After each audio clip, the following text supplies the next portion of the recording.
University authority వారి సూచనలకు అనుగుణంగా చర్యలు తీసుకుంటున్నాం. గత ప్రభుత్వం చివరి దశ నిర్మాణంలో ఉన్న చాలా ప్రాజెక్టులు పూర్తి చేయకుండా నిర్లక్ష్యం వహించింది. దీనివల్ల ఎంతో ప్రజాధనం ఖర్చు అయి కూడా ప్రజా అవసరాలను తీర్చడానికి ఇవి వినియోగంలోకి రాలేదు. మా ప్రభుత్వం తుది దశలో ఉన్న ఇలాంటి ప్రాజెక్టుల్ని మరియు ఆయకట్టు తక్షణం పెంపొందించే 6 ప్రాజెక్టుల్ని ఈ ఆర్థిక సంవత్సరంలో మరియు 12 ప్రాజెక్టుల్ని వచ్చే ఆర్థిక సంవత్సరంలో పూర్తి చేయడానికి నిర్ణయించాం.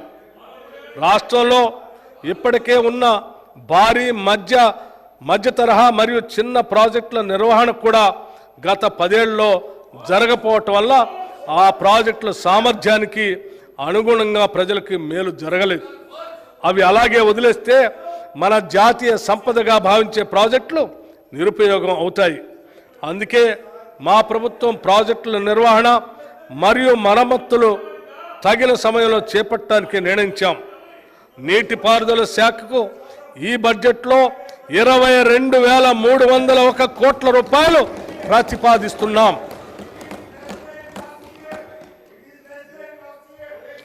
నాణ్యమైన విద్య అత్యుత్తమ భవిష్యత్తుకి పునాది. A good education is a foundation for better future. ఇది అక్షర సత్యం. రాష్ట్రంలో విద్యారంగాన్ని మరింత పటిష్టపరిచి బలోపేతం చేసే దిశగా మా ప్రభుత్వం పాఠశాలలు మరియు కళాశాలలో విద్యా ప్రమాణాలను పెంచి వాటికి కావలసిన వసతులు కూడా సమకూరుస్తుంది.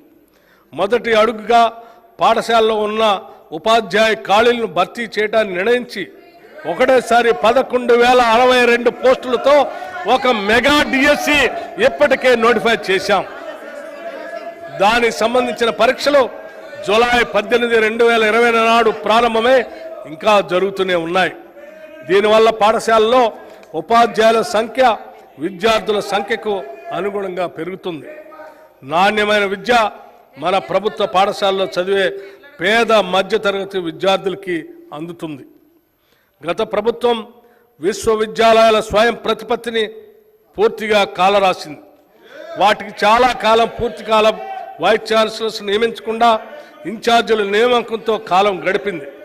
దీనివల్ల విశ్వవిద్యాలయాల పాలన మరియు విద్యా వ్యవస్థ అస్తవ్యస్తమైపోయింది. మా ప్రభుత్వం ఇటీవల పూర్తి కాలపు వైస్ ఛాన్సలర్లను నియమించడానికి సెర్చ్ కమిటీలను కూడా నియమించాం. త్వరలోనే ఈ నియామకాలు పూర్తి చేస్తాం. విశ్వవిద్యాలయాల్లో మౌలిక